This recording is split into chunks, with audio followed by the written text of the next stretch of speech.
जी अस्सलाम वालेकुम वरहमतुल्लाहि वबरकातुहू। बिस्मिल्लाहिर्रहमानिर्रहीम। मैं हूं डॉक्टर मोहम्मद मुज़म्मिल हसन। एक नए सेशन के साथ आपकी खिदमत में हाज़िर है। मेरे साथ मौजूद हैं डॉक्टर मोहसिन। इनके साथ हमने कुछ अर्सा पहले भी एक सेशन जो है अपने यूट्यूब चैनल पे किया था, तब ये सूडान में थे, तो अभी भी सूडान में ही हैं। अब छुट्टियों पर आए थे तो हमने इनको काबू कर लिया। इनकी मेहरबानी है, हमें टाइम दे रहे हैं। तो डॉक्टर साहब का थोड़ा सा मैं तारुफ़ करवा दूँ। ये हमारे पास जिस जगह पे हम बैठे हैं सरबुलंद डेयरी पे, यहीं पे इन्होंने 2012 में अपनी इंटर्नशिप की थी। तो उसके बाद इनको हमने रेफ़र किया था शरीफ डेयरी फार्म पे, और ये जो है वहाँ पे सिलेक्शन इनकी कुछ कई सारे लोगों में ये सिलेक्ट हुए। कोई अरसा 7 साल इन्होंने शरीफ डेयरी फार्म पे जो है एक ही फार्म पे सर्व किया। उसके बाद ये तकरीबन 4 साल बल्कि 3 साल तकरीबन इनको सूडान में हो चुके हैं। तो डॉक्टर साहब पहले तो बताइएगा, सूडान में जिस डेयरी फार्म पे आप मौजूद हैं, हम आज इनसे बात करेंगे सूडान में जो फार्मिंग हो रही है, कितने जानवर हैं, कितना दूध है, वहाँ पे डेयरी फार्मिंग और यहाँ के डेयरी फार्मिंग का क्या फ़र्क है, कौन सी चीज़ें हैं जो हमें इनसे सीखने को मिलेंगी। डॉक्टर साहब ये बताइएगा कि सूडान में जिस फार्म पे आप काम कर रहे हैं, लोकेशन क्या है, कितने जानवर हैं, फार्म का नाम क्या है? अस्सलाम वालेकुम डॉक्टर साहब, सबसे पहले तो आपका बहुत शुक्रिया कि आपने मेरा तारुफ़ करवाया जो है ना। डॉक्टर साहब, जिस फार्म पे मैं काम करता हूँ ये खरतूम में है। खरतूम में एक शहर है एलाफून, ये वहाँ वाक़ई है, और इसका जो नाम है वो है एलाफून डेयरी फार्म। और इसमें जो टोटल एनिमल्स हैं वो 3200 एनिमल्स हैं, और इसमें से 1500 मिल्किंग एनिमल्स हैं, और जो प्रोडक्शंस है वो 37,000 लीटर है जो है ना। और इसके अलावा जो हमारा यंग स्टॉक है, यंग स्टॉक और काप्स वो हमारे 600 हैं, और 300 ही फ्री हैं, और इसके अलावा सारे अडल्ट एनिमल्स हैं जो है ना। जी डॉक्टर साहब ये बताइएगा कि फ़ीडिंग के हवाले से क्या फ़र्क देखा आपने यहाँ पाकिस्तान में जो फ़ीडिंग हम लोग कर रहे हैं? डेफ़िनेटली आपने 7 साल का अर्सा गुजारा शरीफ डेयरी फार्म पे, सारे मामलात आपने देखे हुए हैं।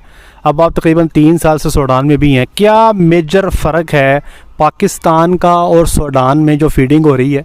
और आपके ख़्याल में पाकिस्तान की फ़ीडिंग को आप किस कैटेगरी में रखते हैं? क्या हम बेहतर फ़ीडिंग कर रहे हैं जानवरों की, या वो लोग बेहतर फ़ीडिंग कर रहे हैं? डॉक्टर साहब, जो मैंने अब 3 साल वहाँ गुजारे हैं, मैंने भी वहाँ फ़ीडिंग भी देखी है जो है ना। अगर जो मेरी थिंकिंग ये है कि पाकिस्तान में बेहतर है एज़ कम्पेयर टू सूडान, क्योंकि जो सबसे बड़ा मसला सूडान में है वो अवेलेबिलिटी का है जो है ना। वहाँ चीज़ें अवेलेबल ही नहीं है जो है ना, क्योंकि वो एक बैकवर्ड कंट्री है, पुअर कंट्री है। जो फैसिलिटीज़ पाकिस्तान में हैं, हमें डोर स्टेप हर चीज़ मिल जाती है जो है ना, वो सूडान में नहीं है। वहाँ हर चीज़ हमें इंपोर्ट करनी पड़ती है, हमें सूडान में अवेलेबल नहीं है, हमें बाहर से लेनी पड़ती है जो है। ये सबसे जो मेन प्रॉब्लम है सूडान में, सबसे ज़्यादा ये है जो है ना। और दूसरा जो मेन फीडिंग है, अब फीडिंग अगर देखा जाए तो यहाँ हमारे पास हर चीज़ अवेलेबल है। उसमें हमारे पास सैलेज है, हमारी जो वीट है, मक्की है, वो हर साल खुद यहाँ ग्रो होती है उससे। और Sudan as compare to Sudan बहुत अच्छी है जो है ना, हम खुद अपना सैलेज बना लेते हैं। और इसके अलावा हमारे पास हे वगैरह है। जो हे, ये मैं देखूँगा जो हे है वो हे बेहतर है सूडान की। और दूसरा ये है कि यहाँ आपको वंडा जो है, वंडे की जो भी चीज़ है, आपको जो कंसंट्रेट है उसकी जो भी इंग्रेडिएंट्स हैं वो अवेलेबल हैं जो है ना। और मेन जो सबसे जैसे मैंने आपको कहा, सबसे वहाँ चीज़ें अवेलेबल नहीं है जो है ना, जो हमें सबसे ज़्यादा मुश्किलात होती हैं जो है ना। उधर ज़्यादातर एनिमल जो डिपेंड करते हैं वो हे पे हैं। हे वहाँ बहुत अच्छी है, अल्फ़ा हे है, और सूडान की अपनी ख़ुद वो ग्रो करते हैं, और उसकी क्वालिटी भी अच्छी है जो है ना। अगर हे के लिहाज से देखा जाए तो सूडान सबसे बेहतर है, उसमें हमें अल्फ़ा हे अच्छी मिल जाती है, रोड ग्रास हे अच्छी मिल जाती है। पाकिस्तान में वो चीज़ नहीं है जो है ना। और सबसे मेन मसला यही है कि वहाँ हमें हर चीज़ बाहर से इंपोर्ट करनी पड़ती है। जो है वो ग्रो करते हैं वहाँ पे सैलेज। वहाँ जहाँ मैं काम करता हूँ हमारे अपने एग्री फार्म्स हैं, वहाँ हम खुद वीट जो है, मक्की जो है, वहाँ हम ग्रो करते हैं, और ख़ुद वहाँ हम सैलेज बनाते हैं, सेम इसी तरह जिस तरह हम पाकिस्तान में बनाते हैं। लेकिन जो मक्की की क्वालिटी है वो बेहतर है पाकिस्तान में, वहाँ बेहतर नहीं है जो है ना। और सैलेज वहाँ भी है, और लेकिन क्वालिटी के लिहाज से सैलेज पाकिस्तान में अच्छा है जो। बिल्कुल ठीक हो गया। अच्छा डॉक्टर साहब ये बताइएगा एनिमल के हेल्थ के हवाले से यहाँ पर हमारे पास जो प्रॉब्लम्स हैं, लेमनेस के इश्यूज़ हैं यहाँ पे पाकिस्तान में, मुँह खुर की बीमारी यहाँ पर आ जाती है, बल्कि इसी साल में हमारे कई सारे फॉर्म्स जो कॉर्पोरेट सेक्टर से जिनका ताल्लुक़ है वहाँ पे मुँह खुर का जो है अटैक इस दफ़ा भी हुआ है। इसी तरह यहाँ पे नमूनिया के केसेस जो हैं वो बच्चों में देखे जाते हैं। आप भी यहाँ पे काम करके गए हैं 6-7 साल, तो बीमारियों के हवाले से अगर देखा जाए डिज़ीज़ प्रेवलेंस जो है यहाँ पे हमें बीमारियों का ज़्यादा सामना है या वहाँ पे आप समझते हैं कि डिज़ीज़ चैलेंज ज़्यादा है? जी डॉक्टर साहब, अगर हेल्थ पॉइंट ऑफ व्यू से देखा जाए तो कुछ ज़्यादा फ़र्क नहीं है। जो डिजीज़ पाकिस्तान में एनिमल्स में हैं वही डिजीज़ सूडान में भी हैं जो है ना, और वहाँ सिर्फ एक डिज़ीज़ का फ़र्क है, वो है लंपी स्किन डिज़ीज़, जो कि पाकिस्तान में नहीं होती, उधर लंपी स्किन डिज़ीज़ पाई जाती है। दूसरी जो भी हमारी वैक्सीनेशंस हैं, जो भी हमारी डिज़ीज़ हैं, सेम है जिस तरह पाकिस्तान में है जो है ना। और दूसरा जिस तरह आपने एफएमडी की बात की है जो है ना, मेरा तो पॉइंट यही है कि एफएमडी पूरी दुनिया में है जो है ना। सूडान में भी उसकी बहुत ज़्यादा प्रेवलेंस है जैसे पाकिस्तान में है। इसका एक ही हल है कि आपने अगर कंट्रोल करना तो कि आप वैक्सीनेशन करें जो है ना, और हम प्रेफरेंस यही देंगे जो वैक्सीनेशन है। 6 ट्रेन अवेलेबल्स है और एप्टोवैक्स है जो है ना, वो आप कर लें, इंशाल्लाह आपको आउटब्रेक नहीं आएगा एफएमडी का। मुझे 12 साल हो गए हैं, शरीफ पे भी मैं काम करता रहा हूँ, यही हम करते रहे हैं। और इसके अलावा आप सूडान में है, वहाँ भी यही हम वैक्सीन करते रहे, कोई भी मसला हमें नहीं बना, कोई भी आउटब्रेक नहीं आया।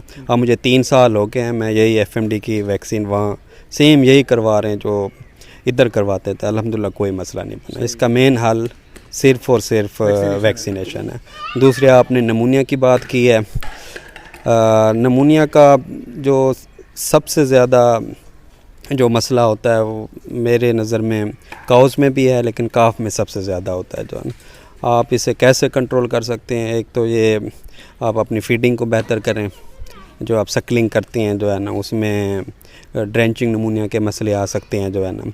और अगर आपके निप्पल ज़्यादा ओपन हो गए या निप्पल सही नहीं है, उससे नमूनिया के मसले बन सकते हैं जो है ना। और दूसरा ये है कि आप रेगुलर क्लीनिंग करें, जो आपके शेड्स हैं उसमें आप रेगुलर क्लीनिंग करें, स्प्रे करें जो है ना, और एनिमल्स को सेपरेट करें। इस तरह आप उसे कंट्रोल कर सकते हैं जो है ना। और दूसरा ये है कि मैंने देखा है सूडान में जो है ना, क्योंकि वो ज़्यादातर रेगिस्तानी है, वहाँ ज़्यादा सैंड होती है, जब हवाएं चलती हैं और वहाँ मोस्टली विंड चलती है, उसकी वजह से डस्ट बहुत ज़्यादा होता है।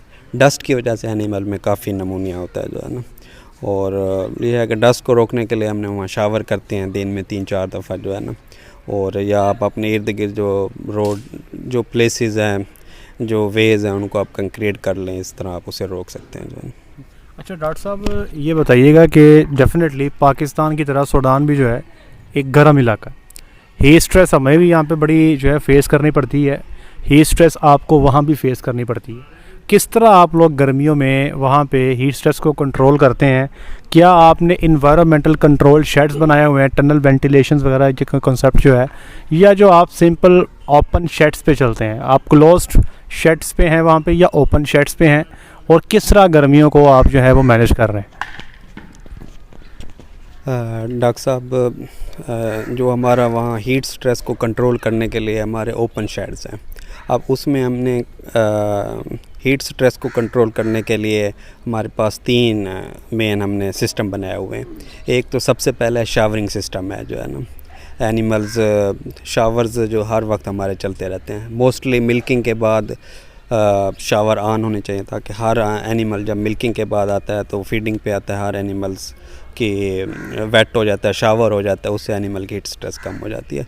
दूसरा जो हमने तरीका किया हुआ है वो हमने फ़ैन लगाए हुए हैं। फ़ैन्स हैं वो भी रन हो रहे हैं, वो भी ह्यूमिडिटी कम करने के लिए, हमारे फ़ैन हर शेड में जो है ना वो लगे हुए हैं। तीसरा जो सूडान में है वो कोराल कूलर सिस्टम है, मिस्ट सिस्टम है जो है ना, वो भी सेम इसी तरह जैसे मिस्ट होती है जो है ना, पंखे होते हैं, उसके ऊपर पंखा होता है, पंखे के नीचे पानी के पाइप लगे होते हैं जो है ना, जब पंखा चलता है तो मिस्ट की सूरत में जो है ना वो कूलिंग देता है। हमारे मेन ये 3 सिस्टम है जिससे हम हीट स्ट्रेस को कंट्रोल करते हैं जो है ना। डॉक्टर साहब बताएं, वहाँ पे ह्यूमिडिटी जो है, जैसे हमारे जुलाई अगस्त में ह्यूमिडिटी बहुत ज़्यादा हो जाती है, तो सूडान में भी कोई ऐसे मंथ्स आते हैं या सिर्फ खुश्क गर्मी है? डॉक्टर साहब सेम इसी तरह है सूडान में भी। सूडान में जो मेन पाकिस्तान में आप देखें जून जुलाई अगस्त से शुरू हो जाती है, लेकिन सूडान में मैंने देखा है जो मेन ह्यूमिडिटी स्टार्ट होती है वो अगस्त और सितंबर में होती है जो है ना। वहाँ भी यही 3 महीने जिस तरह ह्यूमिडिटी के मंथ्स पे आप लोग जो मिस्ट सिस्टम है आपका वो इस्तेमाल करते हैं? नहीं डॉक्टर साहब, मिस्ट सिस्टम हम यूज़ नहीं करते क्योंकि उससे मज़ीद ह्यूमिडिटी बढ़ जाती है। उसमें हम सिर्फ अपने शावर ऑन करते हैं और जो मिस्ट हमारा जो सिस्टम होता है वो बंद कर देते हैं। कोराल कूलर में फ़ैन्स चलते रहते हैं जो है ना, क्योंकि मिस्ट से मज़ीद शेड ह्यूमिड हो जाते हैं जो है ना। ठीक हो गया। अच्छा, ये मैं बताता चलूँ, कई सारे लोग रब्ता करते हैं, ये पूछते हैं फॉगट्स के हवाले से, मिस्ट के हवाले से। देखिए जी, ह्यूमिडिटी से पहले अगर किसी ने करवाना भी है, सिस्टम लगवाना चाहता भी है, तो मार्च अप्रैल मई, बस मैं ये 3 महीने रिकमेंड करूँगा। Otherwise June July August and सितंबर, इसमें सिर्फ आपके पंखे और शावर और अच्छे हाई वेलोसिटी फैंस आपने इस्तेमाल करने हैं। आपने कोशिश करनी है कि आपके शेड के अंदर जो विंड चल रही है उसकी आपने एक ख़ास वेलोसिटी जो है 3 मीटर पर सेकंड जो है वो आपने अचीव करनी है। इसके लिए जो है आपको वर्किंग करने की ज़रूरत है। डॉक्टर साहब, गर्मी के मौसम में ब्रीडिंग करते हैं आप लोग सूडान में, रोक देते हैं? अगर करते हैं तो क्या नॉर्मल डोज से करते हैं या सेक्स सीमन से करते हैं? डॉक्टर साहब, गर्मियों में ब्रीडिंग हम छोड़ते नहीं हैं, करते हैं, लेकिन सेलेक्टिव एनिमल की करते हैं जो है ना। और हीफर्स में सेम हम इसी तरह जो जिस तरह आपने कहा है, फर्स्ट जो होती है उसे हम सेक्स सीमन से यूज़ करते हैं, दूसरे हम नॉन सेक्स से यूज़ करते हैं। लेकिन उसमें ये होता है कि हम एक क्राइटेरिया बना लेते हैं, हर एनिमल की हम नहीं करते इंसेमिनेशन, क्योंकि उसमें कंसेप्शन के बहुत कम चांस होते हैं गर्मियों में हीट स्ट्रेस की वजह से।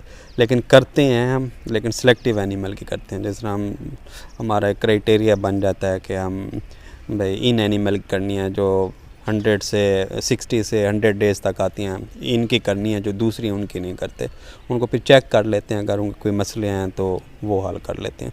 लेकिन इंसेमिनेशन करते हैं, लेकिन सिलेक्टिव होती है। बिल्कुल ठीक हो गया।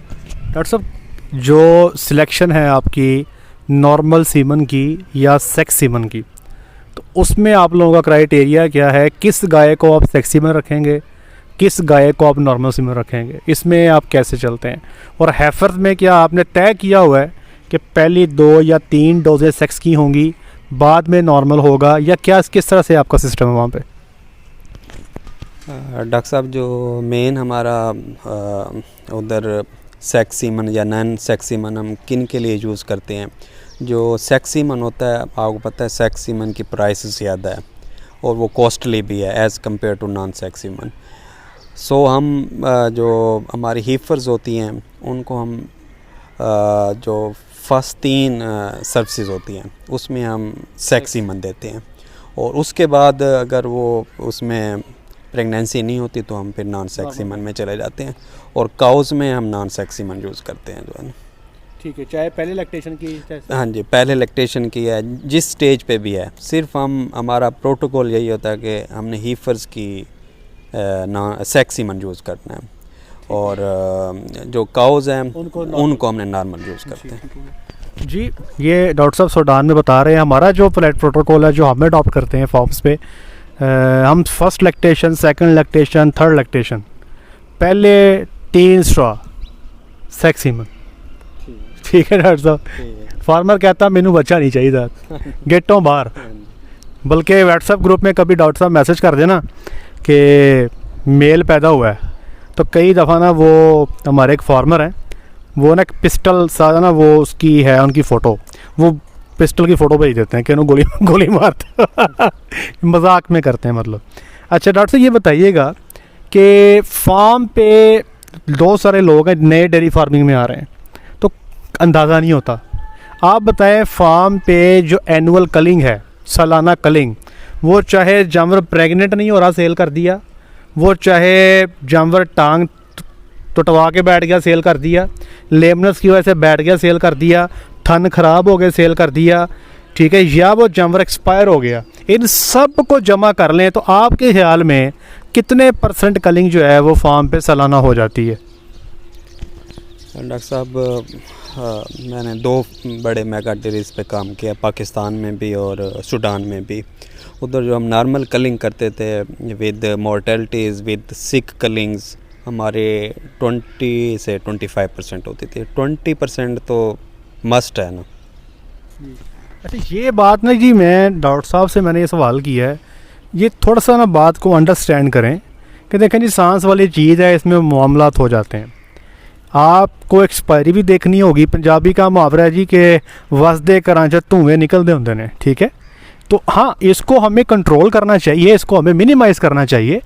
आप देखेगा कि जो मॉर्टेलिटी है वो देखने को मिलेगी जानवरों में, लेमनेस भी जानवरों के अंदर आ सकती है, कई सारे मामलात हो सकते हैं, जानवर कंसीव नहीं कर पाते, आपको सेल करने पड़ते हैं, ये सारे मामलात होते हैं।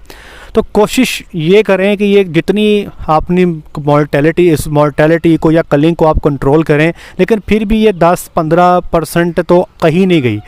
एक फार्म, पाकिस्तान का बहुत बड़ा डेयरी फार्म है, मैं कुछ दिन पहले उनके पास गया था, तो वो डॉक्टर साहब मुझे बता रहे थे कि उनकी 14.3% जो है वो कलिंग थी पिछले साल की। तो इसी तरह कुछ फार्म जो हैं वो 17% पे हैं, कुछ 20% पे भी हैं। डिसीजन लेने की ज़रूरत है, इकनॉमिकल डिसीजन है कि जानवर है आपके पास वेला खड़ा है, कुछ दे ही नहीं रहा आपको, आप बिला वजह पट्ठे डाली जा रहे हैं, या एक जानवर है उसकी बिला वजह ट्रीटमेंट किए जा रहे हैं, वो उसने ठीक ही नहीं होना, पता डॉक्टर्स को पता लग जाता है ये ठीक नहीं होगी, उस पर इन्वेस्टमेंट करके बाद में जो 10-15 हज़ार की उठवानी है, बेहतर है पहले उसको उठवा दें। तो ये डिफ़िकल्ट डिसीजन है। हाँ, उसके अदर साइड पर कोशिश करें कि ब्रीडिंग सीज़न में जब आपके जानवर आएँ तो आप 85 से 90% हर्ड को कंसीव करें, और बाद में जो उनकी बच्चियां हैं उन पे काम करें। अगर आपकी 20% कलिंग है, 15% कलिंग है, 100 में से 15 जानवर निकल जाते हैं आपके, तो कोशिश करें जो पीछे से हैफर्स आ रही हैं वो 15 की बजाय 30 हैफर्स जो हैं वो आपके हिस्से में आएँ, ताकि आपका रिप्लेसमेंट पीछे से आती जाए और आपके जो जानवर जो हैं जो भी किसी वजह से जो है एक्सपायरी में चले जाते हैं वो निकल जाएं। डॉक्टर साहब, जाते जाते 1-2 चीज़ें पूछूंगा आपसे फार्मर्स के लिए।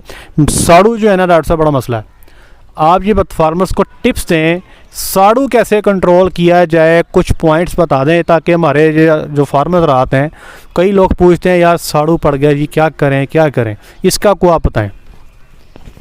डॉक्टर साहब, इसका सबसे आसान तरीका यही है, क्योंकि आप दिन में 2 दफ़ा एनिमल की मिल्किंग करते हैं, 3 दफ़ा मिल्किंग करते हैं। ये पहला सबसे ये है कि जो मिल्कर्स हैं, जो गवाले हैं जो है ना, वो इस बात का ख्याल करें।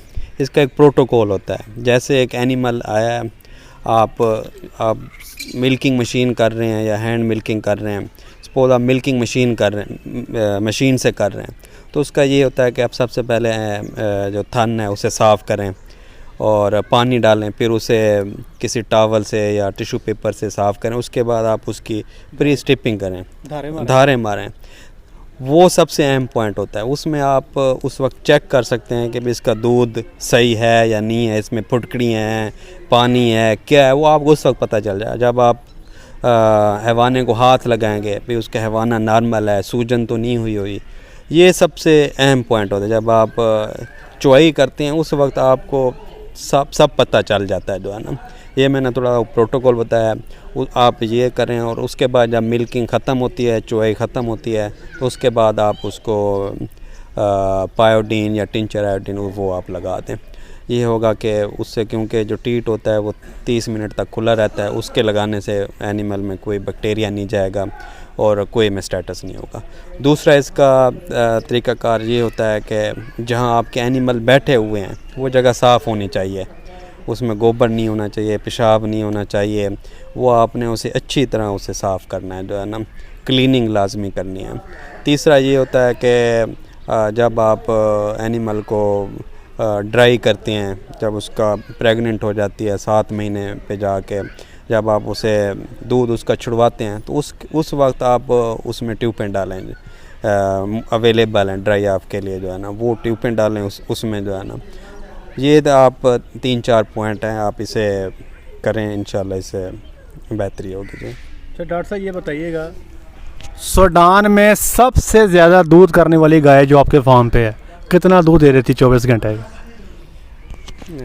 डॉक्टर साहब, हमारी अब एक ग्रुप हमने बनाया हुआ है जो हाई चील्डर का है जो है ना, उसमें तकरीबन हमारी काउज़ है, उसमें कोई 300 हैं जो 40 प्लस से जा रही हैं, उनकी जो एवरेज है, और उसमें मिक्स हैं, वो 4th लैक्टेशन में भी हैं, 3rd लैक्टेशन में भी हैं, 1st लैक्टेशन में भी हैं, यानी उनका जो डेज़ इन मिल्क है लेस देन 100 है, वो 40 लीटर तक उनकी एवरेज है। अच्छा डॉक्टर साहब ये बताइएगा, आप पिछले साल गए थे सऊदी अरबिया, वहाँ से आपने को 500 हीफर जो थी वो सिलेक्ट की अपने सूडान के लिए, शायद आप नादिक डेयरी फार्म का नाम ले रहे थे, असाफ़ी अलमराई से आपने सिलेक्शन की।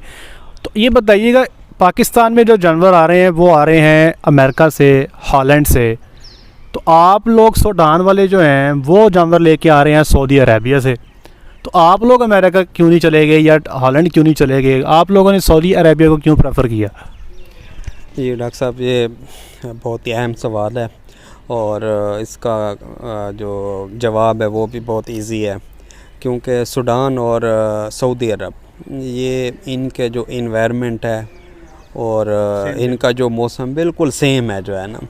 अब हम जो सऊदी अरब से एनिमल लिए हैं, हमने अब सूडान में लिए हैं, उसमें हमें कोई मेहनत नहीं करनी पड़ी, क्योंकि जो कंडीशन उधर की है यहाँ भी वही कंडीशन है जो है ना, और हमें आप यकीन माने कुछ भी नहीं करना पड़ा। एनिमल्स आप शिपमेंट का रास्ता कितना था, कितने समुद्र में कितने दिन रही? हाँ जी, हाँ जी, ये हमें आते हुए डॉक्टर साहब तकरीबन 7 दिन लग गए थे, जिसमें से जो नादिक फार्म से शिप आई थी जो है ना, वहाँ से हमें 2 दिन लगे थे, और 3 दिन शिप में लगे थे, और 2 दिन हमें फिर फार्म पे आते हुए लगे थे जो है ना। टोटल 7 दिन नादिक डेयरी फार्म से सूडान डेयरी फार्म पे जानवर पहुँच गए। अगर यही अमेरिका से लेके आते थे शायद सफ़र ज़्यादा होता है, बिल्कुल, ये भी आपके बिल्कुल इसी तरह। और दूसरा ये परफॉर्मेंस रही जानवरों की? हाँ जी डॉक्टर साहब, हमारे तकरीबन 150 प्रेग्नेंट एनिमल थे, और टोटल हमने लिए थे 650 जो है ना, और उसमें से 500 हमारी नॉन प्रेग्नेंट थी, और उनमें से अल्हम्दुलिल्लाह हमारी मॉर्टेलिटीज़ ना होने के बराबर है जो है ना, बिल्कुल ही मॉर्टेलिटीज़ नहीं हुई हमारी। जो मुझे है तकरीबन 8 महीने हमारे तकरीबन 2 एनिमल एक्सपायर हुए हैं जो है ना, और जो 150 प्रेग्नेंट एनिमल हुए थे, और वो भी अल्हम्दुलिल्लाह उनकी सबकी नॉर्मल काविंग हुई है, और अल्हम्दुलिल्लाह सब जो हमारी हैं वो 26 प्लस हैं जो दूध दे रही हैं जो है ना, और उनकी प्रोडक्शन भी सही है। और जैसे मैंने आपको कहा, क्योंकि जो पैदा हुई हैं उनका पैदा होने से सूडान आने तक सेम वेदर रहा है, हर चीज़ इन्वायरमेंट वही था, कोई उन्हें मुश्किल नहीं हुई जो है ना। इसी वजह से अल्हम्दुलिल्लाह उनकी परफॉर्मेंस दूध के लिहाज से देखा जाए वो भी सही थी, हेल्थ के लिहाज से देखी जाए वो भी सही थी, और ब्रीडिंग के लिहाज से देखा जाए वो भी अल्हम्दुलिल्लाह सही थी जो सही। ये मैं आपको बता चलूँ कि ये डॉक्टर साहब भी अल्हम्दुलिल्लाह एसबी डेयरी फार्म की प्रोडक्शन है, और तकरीबन मेरा ख्याल मुझे फार्म पर आए को 2 साल हुए थे जब डॉक्टर साहब यहाँ पर हमारे पास इंटर्नशिप पर आए। उसके बाद एक और डॉक्टर साहब हमारे पास आए थे 2017 में शायद, डॉक्टर तोकीर, वो भी इस वक्त डॉक्टर साहब के पास सूडान में ही हैं। तो एक तो हमें फ़ख्र करना चाहिए कि अल्हम्दुलिल्लाह पाकिस्तान से जो हैं अब वो डॉक्टर अल्हम्दुलिल्लाह एक्सपोर्ट हो रहे हैं। ठीक है जी, यहाँ से लोग जो हैं बाहर जा रहे हैं काम करने के लिए। हम जब लोग इस इंडस्ट्री में आए थे ना, तो हमने ये टारगेट लिया था कि हमें हमारे बड़ों ने टारगेट दिया था कि पाकिस्तान में बहुत सारे लोग जो हैं फॉरेनर्स वो काम कर रहे हैं पाकिस्तान में आके, क्योंकि हमारे डॉक्टर्स में वो एबिलिटी नहीं है। अल्हम्दुलिल्लाह अब आज पाकिस्तान में सूरत हाल ये है कि हमारे ज़्यादातर जो कॉर्पोरेट सेक्टर्स में हमारे ही लोग जो हैं पाकिस्तान की जो पैदावार है वही काम कर रहे हैं, बल्कि अब डॉक्टर साहब जो हैं एज ए चीफ़ वेट वहाँ पे काम कर रहे हैं। अल्हम्दुलिल्लाह ये हमें फ़ख्र होना चाहिए इस चीज़ पे। हो गया डॉक्टर साहब से मैंने रिक्वेस्ट की है कि ये अब इंशाल्लाह जुमे को फ़्लाइट आपकी, जुमे को ये वापस सूडान जा रहे हैं, एंड तकरीबन ये फिर कुछ 7, 8, 9 महीने के बाद दोबारा पाकिस्तान में आएंगे।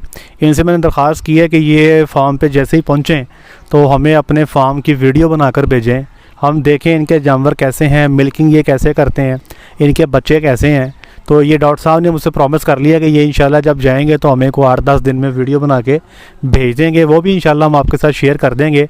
आप देखें सूडान में जो है कैसी फार्मिंग हो रही है, किस किस्म के जानवर हैं। डॉक्टर साहब आपका बहुत शुक्रिया, जज़ाकल्लाह। आज तक के लिए इतना ही, अपना ख्याल रखिएगा, दुआ में याद रखिएगा, 5 वक्त की नमाज़ अदा कीजिएगा। अस्सलामु अलैकुम।